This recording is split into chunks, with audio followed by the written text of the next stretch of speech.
Hey guys, how's it going? Dwayne here, and today we're going to be reviewing WWE SummerSlam 2019. SummerSlam 2019 just ended a few moments ago actually. Currently 11:50. I'm pretty sure it ended around 11:30.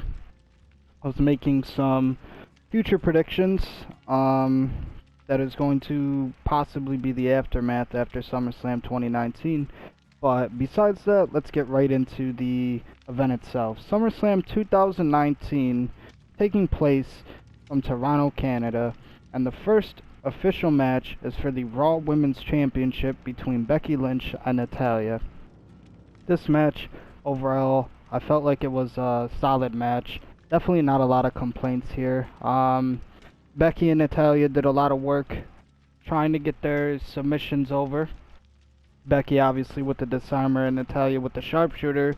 The whole match was basically built around that, who had the better submission.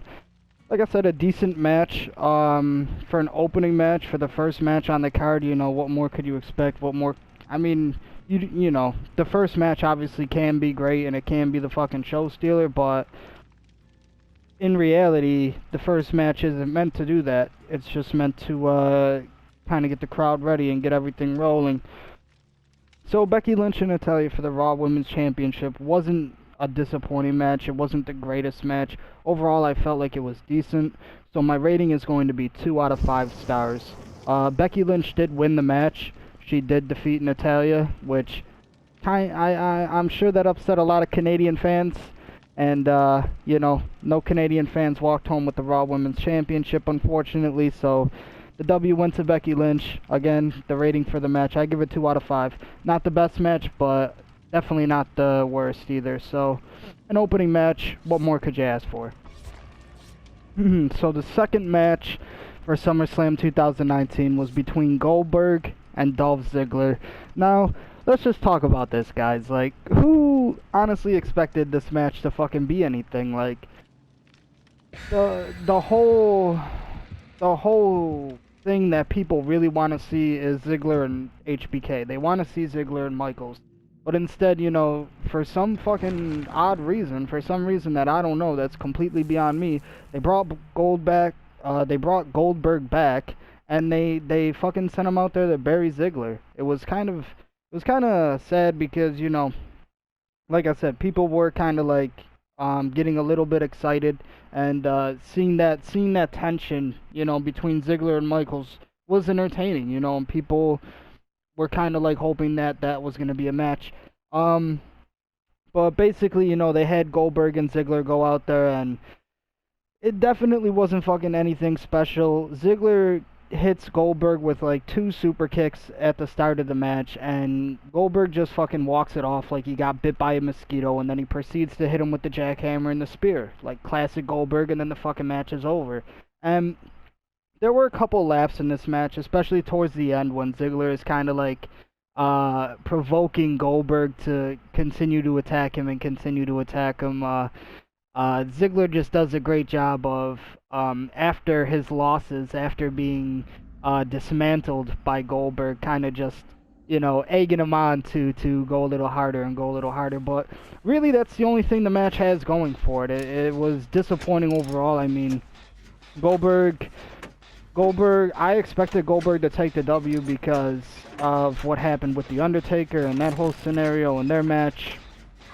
So again, like, why would they have Dolph Ziggler beat Goldberg too? Like, in the company's eyes, like, it doesn't make sense. So it didn't make sense on paper, and it was just bad. It was just bad. So overall, I give the match half a star out of 5. And it's lucky that it gets no stars. It's lucky that it's even half a star because it's bullshit. It's barely even a match. It's barely even a match. So it gets half a star because of basically what it's worth, and what you got was a few laughs and Goldberg jackhammering and spearing a guy a couple times. There you go. The next match was for the United States Championship, and this was between AJ Styles. The next match was for the United States Championship, and this was between AJ Styles and Ricochet. Now, the match between AJ Styles and Ricochet,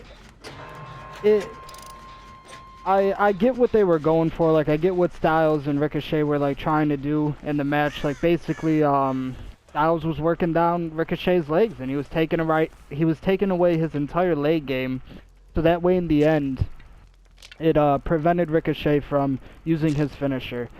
And that strategy is great, and that's a good strategy, but the reason this match I felt like was disappointing is because I don't feel like it delivered what people expected it to be. I feel like people really wanted this to be a really more of a fast-paced, hard-hitting, back-and-forth battle between these guys, and that's definitely not what they got. Instead, it was way more slow-paced. Like I said, AJ really working down Ricochet's legs. And you do get some interesting spots in the match, though. A few interesting spots. Ricochet uses the Bullet Club as, like, platforms to hit AJ with a Hurricane Rana, or Hurricane Rana-like move. Like, he kind of just walks on both the Bullet Club's members' shoulders and lands on AJ.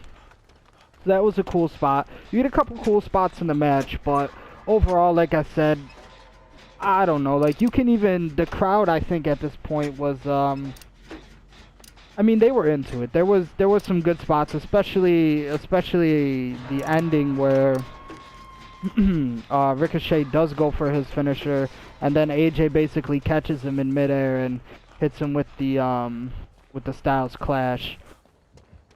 So, in the end, AJ Styles did retain the United States Championship. He did win the match, and he retained the United States Championship. So, in the end, I give it 2 out of 5 stars. It was a decent match. You know, like I said, I get what they were going for. I get the strategy behind working down Ricochet's legs, and that was all great to me, but I just don't think it's what the crowd wanted. They wanted more of a battle between these guys. They wanted to see, you know, shit go down, and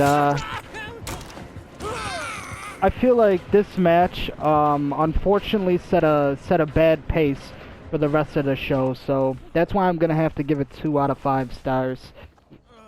The next match on the card was for the SmackDown Women's Championship between Bayley and Ember Moon. Now, at this point in the show, like, you can even go back and watch it for yourself. Like, the crowd was absolutely fucking dead during this match. There was no energy from the crowd whatsoever. I don't think the crowd was, you know, they weren't behind Ember, and they weren't behind Bayley. Like, it's like they basically didn't want to see anybody win. I feel like if Ember would have won, though, like, it would have got way more of a better reaction, and it would have got a better pop, because now you have a new SmackDown Women's Champion. I feel like that would have been a way better outcome than Bayley just winning and retaining the belt, but she beat Bayley in the end, and like I said, the match was a decent match. It's not like it was terrible, god-awful, but the crowd was not into it, and in the end, I do feel like it was one of the weaker performances from both of these divas. I know what Ember's capable of, and I know what Bayley's capable of, and with the way the Divas division has been recently, like, I don't know, like, I just expected a lot more from this match, especially between, like I said, 2 athletes and 2 competitors like Bayley and Ember. Definitely, if Ember would have won the championship tonight, I think that would have made for a way better outcome. Ember winning the championship at SummerSlam, I mean, come on, like, it just, over Bayley, and it just sounds great, but everything that sounds great isn't always everything that's for business, I guess, as Triple H would say. Oh yeah, congratulations. But yeah, definitely, the crowd, like I said, after the AJ match and then this match, like, the crowd was just, I feel like these 2 matches, kind of were starting to take a toll on them for the show. So the rating for the Bayley and Ember Moon match, I give it 1 star out of 5, because again, it's not the worst match on the card. It's definitely not the worst thing I've seen, but in terms of both of their performances, and like I said, where the SmackDown, or not the SmackDown, but where the women's division is just right now, necessarily, with the whole women's evolution and everything, I feel like this match should have provided a lot more, and it didn't. And that's why, in the end, I'm going to have to give it 1 star out of 5. The crowd was completely dead for a reason, so. The next match after that, we have Shane McMahon versus Kevin Owens, and basically Kevin Owens' career is on the line. If Owens loses to McMahon, he's gone. He can't wrestle in WWE. He's out of the company. Goodbye. Sayonara. That's it.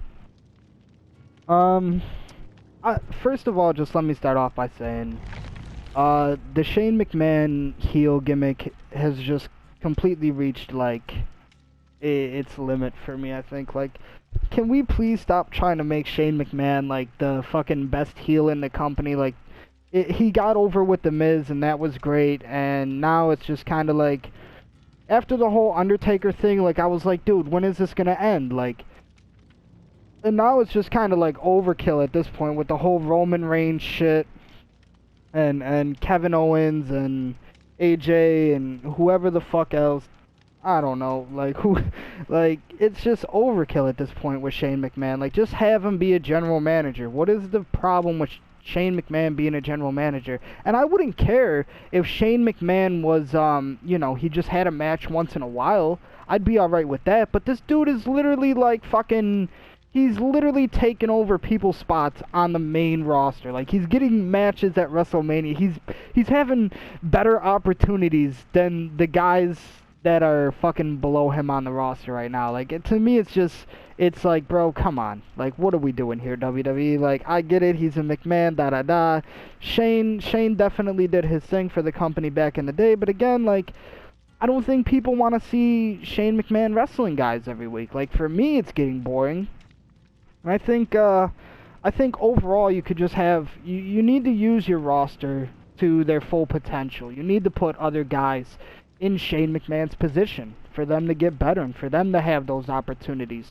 So that's just how I feel about it in the end. But in terms of their match at SummerSlam 2019, I didn't really feel like it was that good of a match. I mean, it had a couple pops, and, you know, they had a couple moments here and there. You know, there was the moment where it looks like Kevin is actually gonna hit McMahon with the chair, and there's a moment where Corey Graves says on the commentary, he says, the chair of temptation, and, you know, to me it was just kind of like all bullshit. Like, I don't know, the match to me was just disappointing. Like I said, it wasn't and again, you know, given the restrictions with Shane and everything, you know, I get why the match was so underwhelming, but yeah, I don't know, like, it had its moments, but in the end, you know, you were just gonna put Kevin Owens over anyway, right? You know what I'm saying? Like, just a bad match for me. Just have other people work for Shane, basically, is what I'm saying. Like, please stop putting Shane in matches after this. Like, we're good. Okay, like, this should be the end of him. Like, Kevin Owens defeating him, and Kevin Owens getting his job back and fighting for his spot in the company. Hopefully, you know, isn't the end of Shane McMahon on television. Definitely not that, you know what I'm saying? It's definitely not going to be that. That's not what I'm saying. You're still going to see Shane. But please, for the love of God, just stop putting him in matches. That's all I'm saying. Just stop putting him in matches after this. So, the match with Shane McMahon and Kevin Owens, I give it 1.5 out of 5 stars because, again, you know, it had better reactions from the crowd than the Bayley and the Ember match. So, excuse me, it did have its reaction, and it did have a lot going for it. Yeah, you know, the rivalry between McMahon and Owens was interesting, but like I said, like, it's kind of just the same thing with Shane over and over at this point. Like, it's just getting boring to watch. And again, you know, their match kind of was really underwhelming because of the restrictions on Shane, and then, you know, Kevin was fighting within those restrictions. So in the end, I give it 1.5 out of 5. It was better than the SmackDown Women's Championship, so at least it had that going for it. The next match on the card was the match between Charlotte Flair and Trish Stratus. Now, this match was so limited in terms of preparation. I mean, I think they only had like 3 weeks to really build some promos and really build the rivalry between Trish and Charlotte before SummerSlam. So, a lot of people, you know, including myself, you know, obviously we would have liked to see more of a story develop, more of a deeper and interesting story develop, and you know, they worked it with what it was, and Charlotte basically went out there and every week and told Trish that you know, she's completely out of her league, and you know, Charlotte is a revolutionary, you know, and that's what they built it around. So it was a little bit limited in terms of story, but this match, I felt like it really provided for the fans. It really gave the fans something exciting and unique to watch, because Trish is obviously, you know, gone through her whole mother stage and the wife stage, and being retired and everything from the business and from the ring, and you know, she's not had a match in a while, is what I'm trying to say. And yeah, she had the tag team match, or the whole thing at the Women's Evolution, which was another tag team match, but tag team matches are one of the fucking easiest matches to do in wrestling, because half the time your partner is just standing outside of the ring and doing absolutely nothing, so they're really not getting hurt, they're not, you know, putting their body on the line, until, you know, it's time for them to have their moment in the match. But again, tag team matches are pretty simple. They're not designed to be fucking crazy one-on-one matches or anything. It's just a tag team match. But aside from that, Trish has been gone for quite some time, right? And this match, you know, you build it up. It's Charlotte and it's Trish. It's a Flair versus Trish Stratus, who's basically carried the company in a time when women's wrestling wasn't important. It wasn't what it is today. I tell people all the time, obviously, when Trish Stratus was champion, and when it was Trish Stratus's era for women wrestling, the divas were considered eye candy. And there's even a fucking Trish Stratus match that she has with Stacy Keibler. It's a Monday Night Raw match, and Eric Bischoff literally cuts a promo on him, and he tells him, like, nobody cares about women's wrestling, like, just go out there and have this mud match and make it look good, and basically telling them women's wrestling is a joke. And that was essentially what Charlotte's promo was on Trish too. And like I said, when you build up this kind of match, obviously it's expected to give a great performance. Like, people were excited for this match, and I was too. And in the end, I do feel like this match delivered. I do feel like out of the entire show, out of the entire card, this was one of the better matches. This was probably one of the best matches of the night between Charlotte and Trish. You have a lot of great spots. The crowd gets into it. There's a fucking moment in the match where Trish goes for a Hurricane Rana off the top rope. And that's probably the best fucking move she's ever done in her entire career. So that's gotta stand for something. And, like I said, you have a lot of back and forth between them. A lot of Charlotte brigading Trish in the match, and Trish just trying to overcome this Flair, this, you know, this, I mean, God, what is Charlotte now? Like a 7-8 time women's champion by now? You know, just trying to overcome this dominant force in women's wrestling right now. I thought it was a great match. I thought they had great match. Trish did a fucking phenomenal job, I thought, for being out of the ring for so long, and the spots she was taking, the bumps she was taking, like, you gotta give her credit. And the audience, the WWE Universe, the fans, at one point in the match were even chanting, "This is awesome." And I just feel like, as a fan, if you can have one match, especially at a SummerSlam pay-per-view, you know, it's not like every match of the night got "this is awesome" chants or anything. So I feel like this obviously was one of the matches that really impressed the fans more, and it really delivered. In the end, I give the Charlotte Flair and the Trish Stratus match a 3 out of 5 stars. Again, you know, it's not the greatest match I've ever seen. It's definitely not that, but in the end, it did deliver. And like I said, with the short amount of time that they had to prepare for this match, in the end, the match delivered. You know, they still went out there and they still gave the fans a great match. And in the end, Charlotte did win. She did pick up the W over Trish Stratus. I'm sorry, Toronto. I'm sorry. Trish did not get the W, which I felt like was a little disappointing. I would have liked to see Trish win, because on one side, it's in Toronto. Trish, you know, the hometown hero.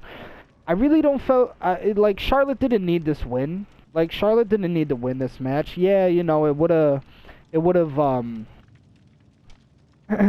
looked better on her resume, you know, and it does now, you know, the fact that she did beat Trish Stratus. But in the end, I feel like if Trish Stratus did win, it really wouldn't have hurt Charlotte, because who knows if we're going to see Trish again after this. We probably will, because usually, you know, now that she feels like she can get back into the ring and, you know, provide some type of quality, you know, she's probably going to do it again.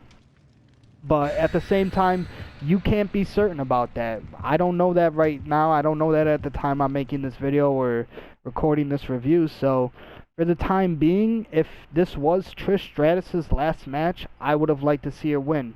And maybe because it's not her last match, maybe because she's going to be more involved with the company and with the WWE now, you know, maybe that's why they gave it to Charlotte in the end. But again, you know, it was just kind of weird because it's in Toronto and it's SummerSlam, and Trish could have just pulled an upset, I feel like. But I do see from a storyline perspective why they gave it to Charlotte, because in the end, you know, Charlotte's entire promo, like I said, was designed around, you know, telling Trish that she's a completely different breed, you know, like, Charlotte has faced way better competition than basically anything Trish has faced, you know. And granted, you know, Trish has had matches with Mickie James and Tori and, you know, Stacy and, oh my God, Jazz, Molly Holly, and, you know, but at the same time, those names don't equal up to the breed and the generation that Charlotte has faced. The Sashas, the Baileys, God, I mean, just so much talent. Becky. My bad, I'm getting focused, guys. But in the end, this match really did deliver, and I do see why they give it to Charlotte, because, like I said, this whole match, not the whole match, but like I said, in the end, she won because Charlotte has faced better competition. I mean, like I said, even during the review, Trish Stratus basically pulls off one of the greatest moves I've ever seen her do in her career tonight. For the first time, the Hurricane Rana off the top rope. And, you know, Charlotte is out here doing fucking standing moonsaults off the top rope. Like a completely different athlete, completely different breed, going against a whole nother class of competition in the WWE. So, I do see why they gave it to Charlotte in the end. But in the end, I give the match 3 stars out of 5, because I do feel like it's one of the stronger matches of the night. It provided for the fans. I'm sure all you fans in Toronto would have liked to see Trish win too.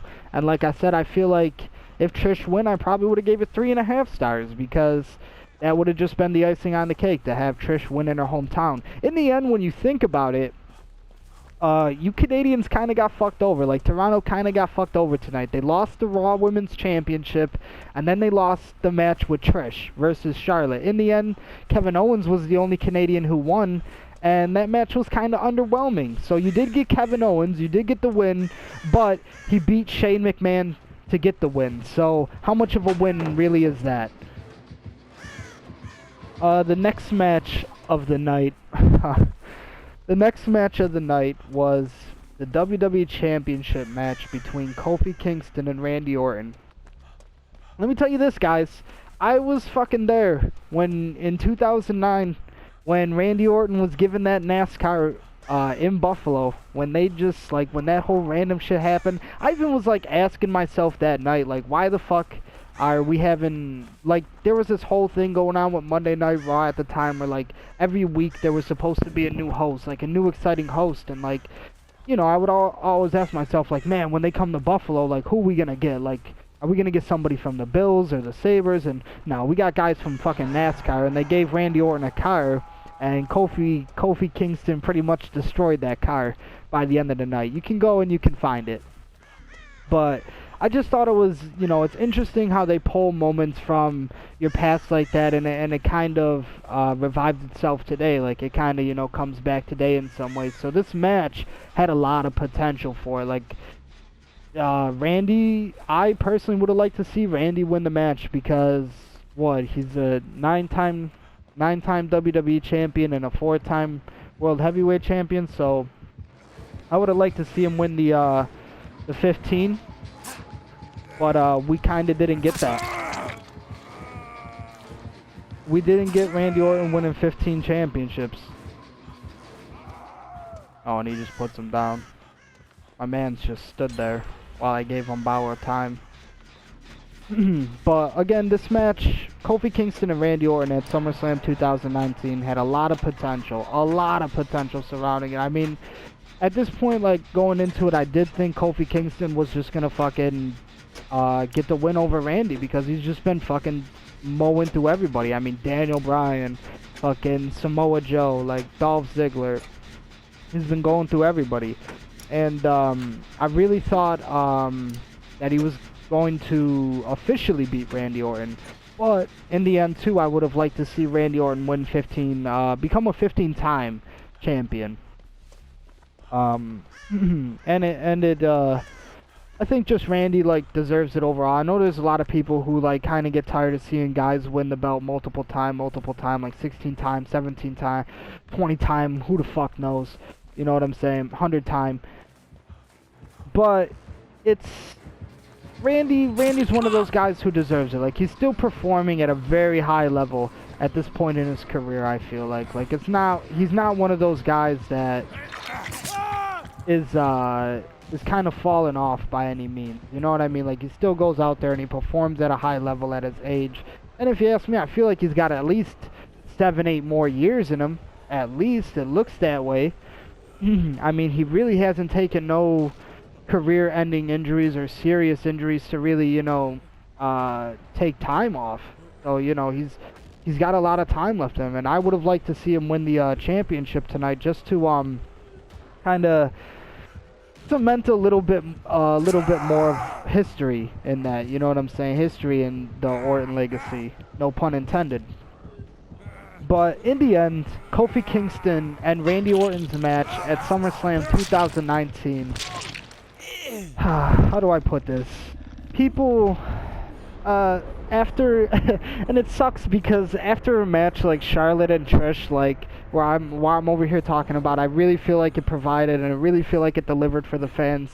Kofi Kingston and Randy Orton ended in a fucking countout, and people were really upset about it. People really were mad at how this match ended, and like I said, this match had so much potential to go out there and really deliver. Even after the Charlotte and the Trish match, God, like, I mean, I don't know who the fuck wrote the end for this match. I don't know who decided, like, let's go out there and have it end in a count out, because that's completely ridiculous, and I'll mention why later in just a moment when we get towards the main event. But even the fans are chanting like this is bullshit as soon as the match ends in a countout, because it's not what you give your fans. And at the end of the day, like I said, considering the card so far and the matches we've had so far for SummerSlam, the Becky match, the Goldberg, the AJ, the Bayley, the Shane McMahon, and the Charlotte match, really, the only match out of those that I would even consider good so far is Charlotte and Trish. So this match, I feel like, really fucking had a lot of pressure on it to deliver. You know what I'm saying? Especially for not only the male talent, but it's a fucking championship match. This is a championship match at SummerSlam. Like, this is one of your prime main events, basically. And in the end, you kind of just throw it away. And I think that's great. It's okay to have endings where you have a count out finish, or you don't have a decision. I'm not saying that you can't have that, or that's terrible and that's why the match sucked. But this match did not deliver. This is SummerSlam, and this is a match for the WWE Championship, and it's between Kofi Kingston and Randy Orton. Kofi Kingston right now, one of the most over guys in the company. I mean, God, you fucking put him in front of a group of children, and it's just New Day chants and pancakes flying everywhere and light up unicorn horns and, God, you know, fucking rainbows, sunshine, flowers with smiles. God, dude, it's a party. It's a children's parade. Like, they love him. And then you have Randy Orton, who's literally been one of the greatest villains in the company for so long. He's got such a good reputation, such a good legacy, again, no pun intended, behind him. And like I said, this is a match for the WWE Championship. Like, give the fans some quality, you know what I'm saying? This match should have been way more than, I think, what they gave the fans. I mean, like I said, it's not bad to have a count-out finish or a no-decision finish, but again, you know, people wanted to see more from this type of match. It's okay, maybe if you would have did that in the in the AJ match, you know, have the AJ match and the Ricochet match and then a count-out, then that would have been okay, because, you know, there wasn't as much pressure on those guys to deliver, you know what I'm saying? If AJ and Ricochet went out there and had a 5-star match, people would have been like, damn, you know, they would have been blown away, because they don't expect that, you know what I'm saying? You can have the count-out finish in a match like AJ and Ricochet, because that's where it's more okay to do something like that. You know, the fans can be more comfortable with seeing something like that than, you know, when they kind of built up the show around, you know, one of your main championships. I mean, God, the fucking WWE Championship. You know, people get excited for those kind of matches. You know, and they really want to see quality, and that match did not deliver quality in the end, and that's why in the end I'm gonna have to give it 1.5 out of 5 stars. Definitely would have gave it, you know, probably 3 out of 5 stars. It would have been up there with the Charlotte and the Trish match had it delivered, had it not had ended in a count-out, had they just had Kofi go out there and win, like I had kind of expected him to, or maybe if they would have gave people a twist and fucking have Randy become a 14-time? Yeah, 14-time fucking World Heavyweight Champion, WWE Champion. So fucking, you know, give the people something. You know, if Kofi would have won, people would have been like, alright, whatever, you know what I'm saying? He beat Randy, you know what I'm saying? It is what it is. At the same time, which I'm going to talk about in a second too, again with the finish, you know, I can see why they do it, because it's building up the storyline for the future. This obviously isn't going to be the last match that Randy and Kofi have with each other, because towards the end of the match, Kofi pretty much assaults Orton with a kendo stick multiple times, just beats him down with the kendo stick, and you know, it kind of triggers, like, you know, a possible Extreme Rules match between them, or some kind of like no holds barred match between them in the future. That's what it foreshadows. So yeah, that outcome is okay, but at the same time, either put that outcome on a different match, or just put it on a different event. I don't think, you know, for SummerSlam, that's what people wanted to see, was a WWE Championship count-out match end like that. And had it not ended like that, had it either been Kofi just basically just picking up the expected W over Orton, or Orton getting the twist and becoming the 14-time champion, I think it would have made a lot of people more happier, and it would have gave this match a better rating. But in the end, if the audience is literally chanting this is bullshit, then, you know, don't make that decision again. And it's not just because, oh, you know, they didn't like it for this reason or that reason. I told you the reason. You know, I've told you, either put it on a different match or just put it on another event, because at SummerSlam and in a match for the WWE Championship, especially a match between Kofi and Orton, that's not what people wanted to see. And that's why people were disappointed in it. I was disappointed in it, and that's why it deserves 1.5 out of 5 stars. It's lucky I honestly didn't give it half a star or 1 star, but Orton and Kofi actually had a match. They actually, well, for the most part, you know what I'm saying, they went out there and they wrestled for a good, at least over 10 minutes. So they had a match, you know, and that's why it's 1.5 out of 5 stars. But the finish and the end completely ruined it. It ruined it for everybody. The next match of the night was between Bray Wyatt, The Fiend, and Finn Balor.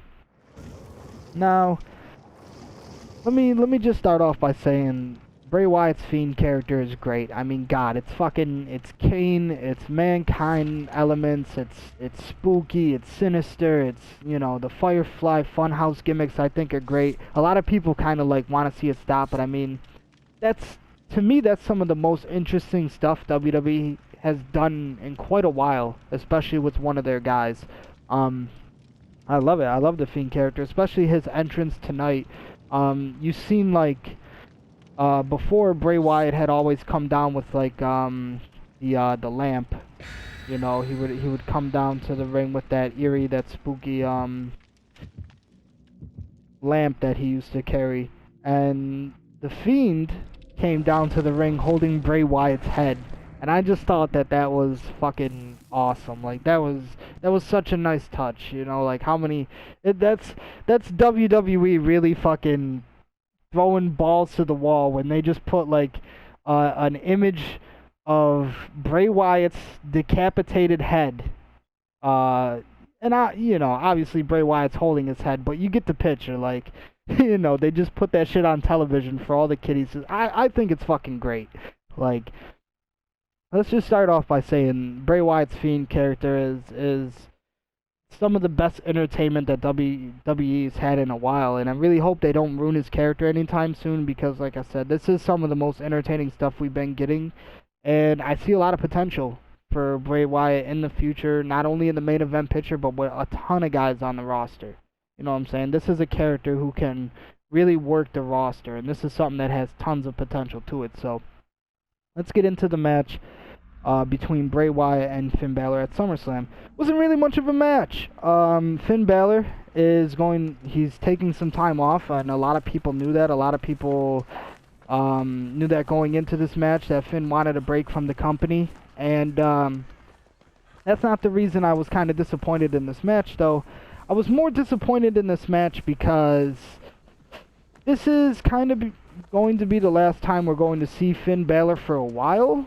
And you know, this was kind of going to be his last match for a while, and I don't really feel like it was that good of a performance. Like, it was basically just him going out there and making Bray Wyatt's Fiend character look good, and they did that basically. You know, Finn had a little comeback moment for like a minute, and then Bray Wyatt completely shut him down, and he fucking won the match. But that's what I mean, like, there wasn't much of a match here. It was basically just Bray Wyatt burying Finn Balor, essentially. Like, not burying him, but it looked bad. Like, it was basically just all built up around making Bray Wyatt look good as the Fiend. And that's why I was a little disappointed in it too, because if this is the last match we're going to see for Finn, to see him go like that is just disappointing. You know, I would have liked to see way more of a war between these guys, and as I've already talked about, at this point in the show, people really haven't had much to be happy about. Like, you haven't really provided them with enough. The Charlotte and the Trish match was great. The fucking Kofi and the Orton match ended awfully. People were fucking basically ready to walk out of the building after that, it felt like. So this match really needed to give people something, and I mean, they were chanting "This is awesome," but the people were chanting like "This is awesome" at a point in the match, and that's good. So they definitely, you know, they weren't upset about it, but the character got over so good that they got that reception, you know, and off of that, I can't give this match a higher rating than what I'm giving it, because just because a character got over, that's not an entirety of a match. A match should be way more than just a character getting over. It should actually, you know, be a fucking match. And here you kind of just got Bray Wyatt burying Finn Balor, and we don't know when we're going to see Finn Balor again, and this is going to be his last match for a while, so that's why my rating for this match is going to be 1.5 out of 5 stars. Very, very disappointing, like I said, and for my reasons that I've already stated, that's why. I just, you know, like I said, it's great that you had Bray Wyatt get over, and it's great that Bray Wyatt won. I'm I'm not disappointed in that. I'm not mad at the fact that Bray Wyatt won or anything, but the whole match was basically just get Bray Wyatt's Fiend character over, and I already kind of feel like that happened. Like, I already feel like they established that with all the promos, and, you know, the him ambushing Mick Foley and things like that. You know, ambushing Finn Balor. That kind of already made the character pop. You know what I'm saying? That got him over just doing that. So to have him go out there and have a whole match kind of centered around Finn Balor not really trying or trying to put the Fiend over, like, I didn't care for it. So in the end, yeah, I give the match between Bray Wyatt and Finn Balor 1.5 out of 5 stars because, like I said, it could have delivered way more. So that brings me to the final match, the main event for the Universal Championship between Brock Lesnar and Seth Rollins. Now, obviously Brock and Seth, they've been having a rivalry for quite some time. You know, they've been this probably like their third, fourth match, something like that. I can't fucking keep count no more.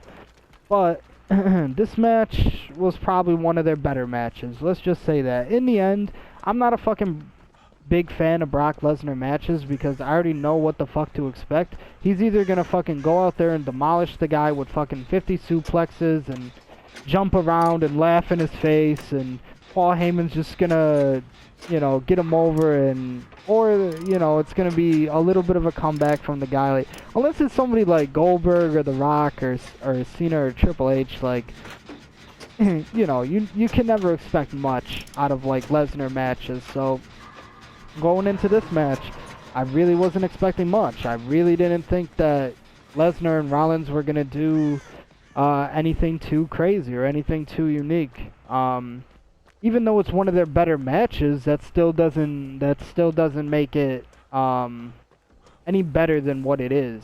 You know what I'm saying? Like, the match they had at the end of the day was kind of I mean, not necessarily. Rollins did have a lot of comeback moments. I was going to say that you know, the match was basically just Lesnar beating down Rollins and then Rollins coming back in the end and getting the upset over Lesnar, but that's not what the match really was. The match did have moments of Rollins fighting back and having a burst of a comeback, and, you know, legit having moments where you thought Rollins was going to win the match over Lesnar. And I think they probably had, I mean, God, they probably had like a 7-8 minute match at least. They probably had something like that. I should have dropped that pallet right there. They probably at least had like an 8-minute match. But like I said, I knew what to expect coming into this match, so it wasn't anything that impressed me in the end. I'm happy that Seth Rollins did get the W in the end, but at the same time, you know, I hope they kind of put I hope they put Rollins with somebody good after this. You know what I mean? Because it sucks to really get the Brock Lesnar treatment every week. Let's see if he figures it out, boys. He knows. He knows. They always know. He's gonna check the locker. The locker is never a safe place to be. Oh wow, did this kid really just get lost off of that? Get out of here. You are god awful. Any other person would have checked this killer though. Any other day I was recording, this killer would have been checked the locker by now. But anyways, yeah, the match between Lesnar and Rollins, it ended on a good note, and the people did go home happy. I mean, if Lesnar would have won this match, God, you know, I would have gave it a way worse rating than what I'm going to give it now. But at least it did end on a good note, and at least, you know, there was a little bit of quality in this match, even though it still wasn't that exciting of a match to me. I feel like, you know, it did end on a good note, so that at least sends the fans home happy, and at least now we have a new Universal Champion, right? So, in the end, I'm going to give the match between Brock Lesnar and Seth Rollins 2 out of 5 stars, because like I said, in the end, I don't expect a lot from Lesnar matches. Lesnar matches are never the greatest matches on earth.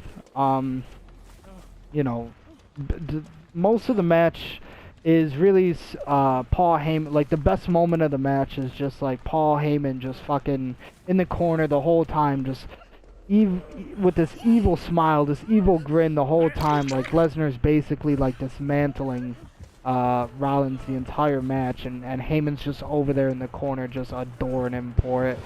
You know, that's one of the best moments in this match besides the fucking the table moment. And let's talk about this fucking table moment real quick, right? Oh, good hitboxes, DBD. Good fucking hitboxes. But here's what I wanted to talk about with the whole count-out situation that happened earlier in the WWE Championship match between Kofi and Orton. This is my problem, okay? Like, in the match with Kofi and Orton, it felt like every time they got out of the ring, the ref was immediately fucking counting. Like, normally this is okay. Normally this is supposed to happen. When two wrestlers get out of the ring, the ref's job is to start counting them out. That's normally what's supposed to happen. That's how wrestling works. But, you know, in the main event, literally, and, you know, it's happened other times before, and that's why it's such a fucking, that's why I'm griping on it right now. That's why I'm grieving on it right now, because there's moments in this main event where Rollins and Lesnar are standing outside of the ring for what seems like fucking days. And the referee is doing absolutely nothing. He's not counting. He's not telling anybody to get back in the ring. He's just basically standing around, like not doing a damn thing. Like I said, so it doesn't make sense to have a WWE Championship match end in a count out when the ref, like, every time literally Kofi and Orton stepped outside of the ring, this referee was counting. Like, maybe even before that. Maybe like while they attempted a rollout, like just as they were rolling out of the ring, you know what I mean, the ref would already start counting.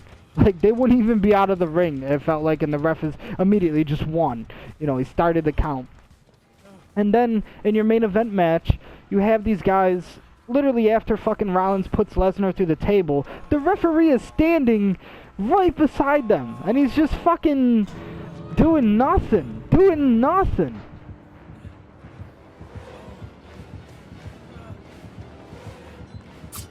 Oh, Ghostface got me.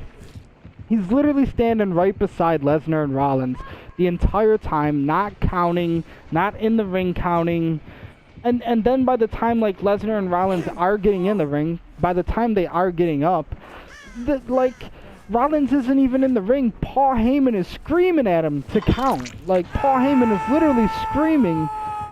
He's screaming at this referee to start counting, and the referee, like, Rollins isn't even in the ring, and the ref is already like, oh, he's just in, he's good, he's in.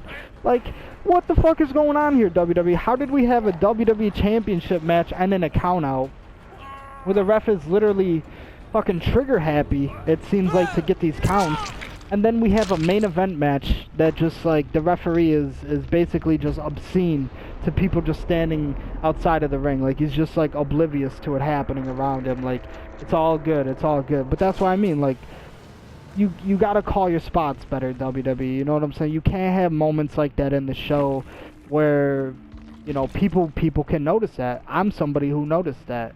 You know what I'm saying? I'm a person who took the time to notice, hey, you know, this Orton and Kofi match ended in a count out, and the ref was so quick to count them out.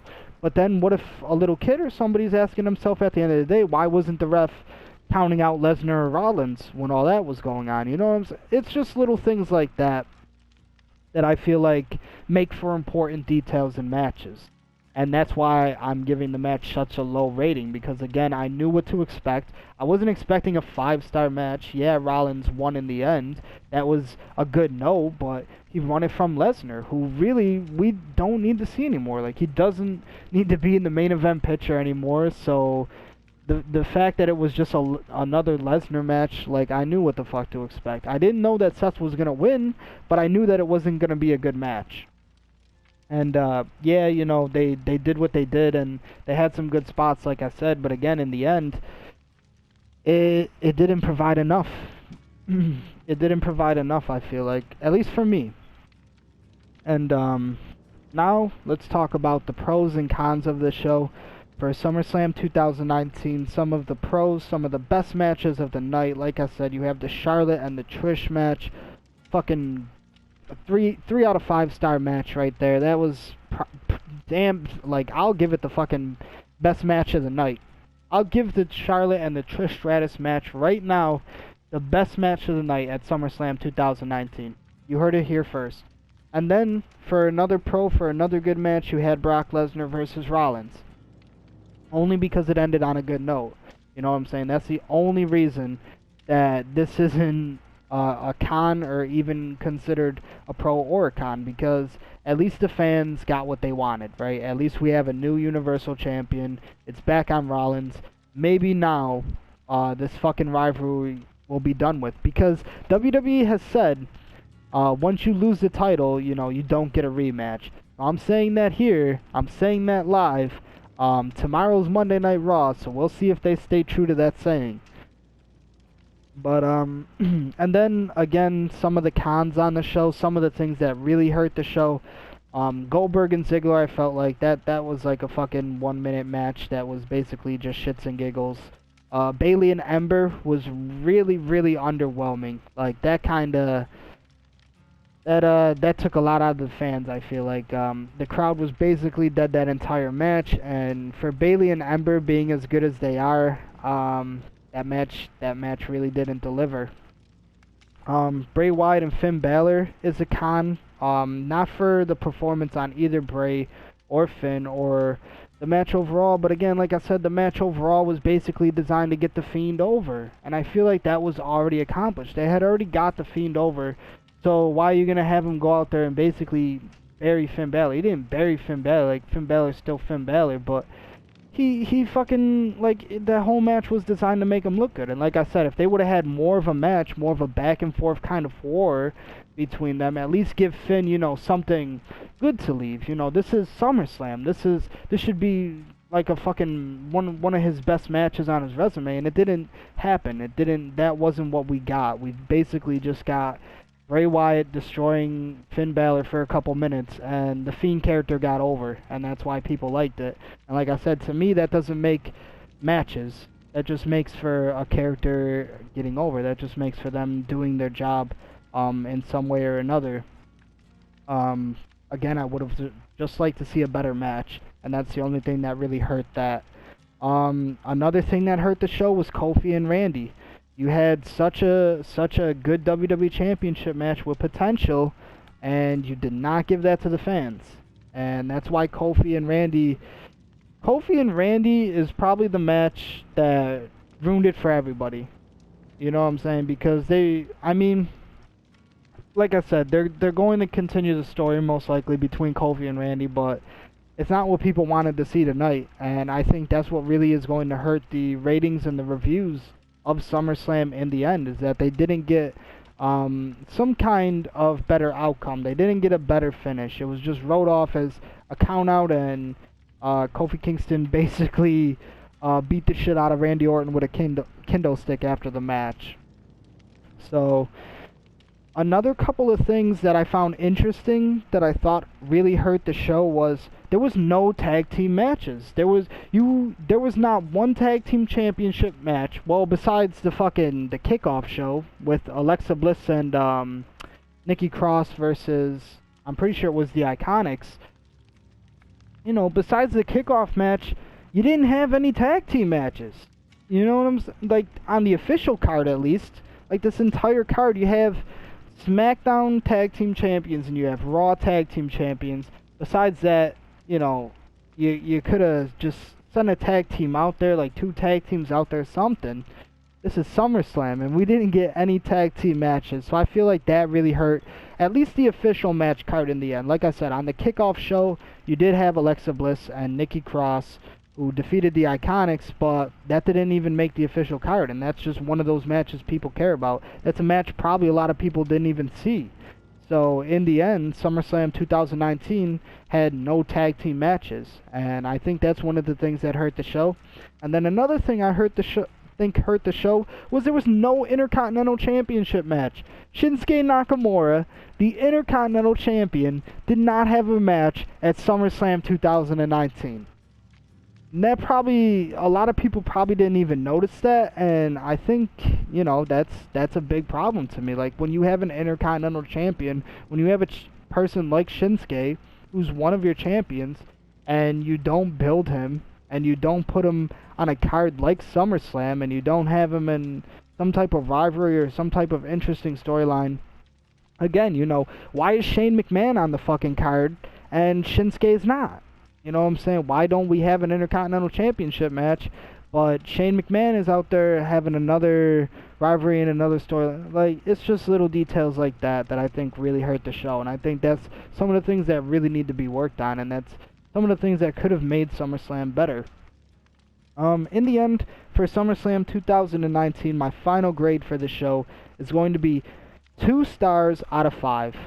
The average rating for this show was around 2 stars. So the final grade for the show is 2 stars out of 5. It was like a D- performance. It was literally a D- SummerSlam. I feel like this was probably one of the weakest SummerSlams ever. You basically got Charlotte and Trish, which was a decent match. It was a 3 out of 5 star match.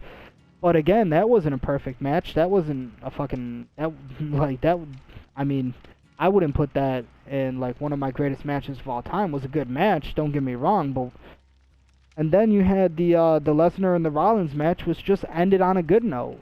Like, it wasn't like it was the greatest match either. It just ended on a good note. So honestly, for me, this was one of the weaker SummerSlams, and I want to know what you guys think. I want to know how you guys felt about the show and SummerSlam 2019, because there was a lot of hype around it. There was a lot of potential around a lot of these matches, and watching the show and at the end of it now, it just disappointed. It was just disappointing to, you know, see matches like the Styles match and the Ricochet not really provide, and Bayley and Ember, Kofi and Randy. I mean, God, like, that was one of the matches that were really supposed to, you know, be the ticket. Like, Kofi and Randy honestly should have been one of the greatest matches of the night, and it wasn't. And that's what I mean. If you're gonna write things like that, that's why I think the show is hurting, or that's why I feel like SummerSlam got hurt so badly, because of just like writing like that. Like, the fans really weren't given a lot at SummerSlam 2019. They got Charlotte and Trish, and they got to leave on a happy note, at least. Thank God. I could only imagine what would have happened in Toronto if the fans didn't get to leave on a happy note. But I'll be right back, guys, and then we're going to talk about the aftermath of SummerSlam 2019, what I think is going to happen in the weeks following. So stay tuned. I'll be right back, guys.